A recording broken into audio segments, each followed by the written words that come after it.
नमस्ते दोस्तों, मेरा नाम मुबीन मंसूरी है। मैं छिंदवाड़ा डिस्ट्रिक्ट से हूं और मैं कृषि का छात्र हूं। मैं कृषि में पीएचडी कर रहा हूं। तो आज हम बात करेंगे कि धान के उत्पादन में होने वाली समस्याओं के बारे में। तो धान में बहुत सी समस्या होती है, लेकिन जो 3 प्रमुख समस्या है आज उनके बारे में हम बात करेंगे। पहला है खरपतवार, दूसरा है बीमारियां और तीसरा है कीटों के द्वारा इसमें धान की जो फसल होती है इनमें बहुत ज़्यादा समस्या उत्पन्न हो जाती है। इन समस्याओं को हम कैसे दूर कर सकते हैं, आज इन समस्याओं के बारे में जानकारी हम आपको देंगे। तो हम सबसे पहले बात करेंगे कि जो हमें बीज लगाना चाहिए, सिलेक्शन ऑफ सीड कह सकते हैं हमको बीज को। तो हमें ऐसे बीज का चयन करना चाहिए जो रोग प्रतिरोधक हो, कीट प्रतिरोधी हो और अधिक से अधिक उसकी उपज आती हो। ऐसे हम बीज का उपयोग हमको करना है। तो ऐसे बीज, और जो बीज हमारा हो वो प्रमाणित बीज होना चाहिए कि जिससे कि उसमें ये प्रमाणित हो कि ये अच्छा बीज है। ऐसे बीज का हमें सिलेक्शन करना चाहिए। तो हम बीज यदि बहुत अच्छा सिलेक्शन करेंगे तो हमारी उत्पादन बहुत अधिक होगा और उसमें बीमारी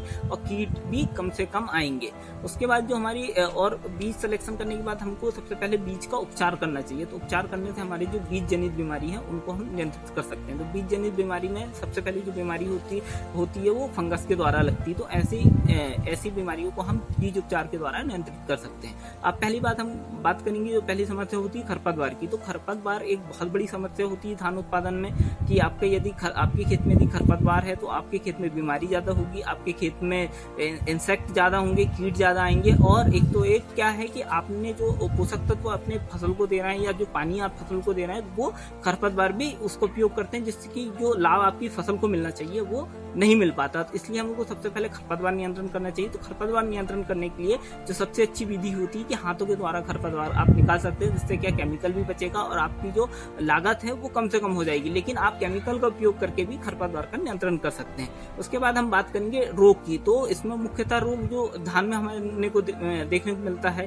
कि जो रोग होते हैं वो फंगस के द्वारा होते हैं और कुछ जीवाणु के द्वारा होते हैं। तो आप जो फंगस के द्वारा होने वाले जो रोग हैं उनके लिए आप कोई भी फंगीसाइड का स्प्रे अपने खेत में कर सकते हैं और अपने खेत में उनका स्प्रे करके आप अपनी बीमारी को बचा सकते हैं। और जो जीवाणु जनित बीमारी है, तो जीवाणु जनित बीमारी के लिए हम क्या कर सकते हैं कि जब उनके सिम्टम कुछ पौधों में हमें वो दिख रहे हैं कि कोई बीमारी लगी, तो उन पौधों को हम अपने खेत से निकाल कर अलग कर देंगे या उनको जला देंगे।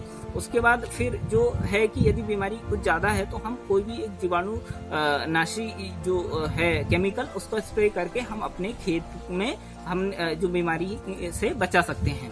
उसके बाद जो तीसरी बात कर रहे हैं हम इंसेक्ट की, कीट जो है, कीटों के द्वारा भी हमारी फसलों को या धान की फसलों में बहुत ज्यादा नुकसान होता है। तो इन कीटों को नियंत्रण कैसे कर सकते हैं? तो जो धान में जो हम प्रमुख है जो कीटों का नियंत्रण, सबसे पहले हम खरपतवार हटा देंगे।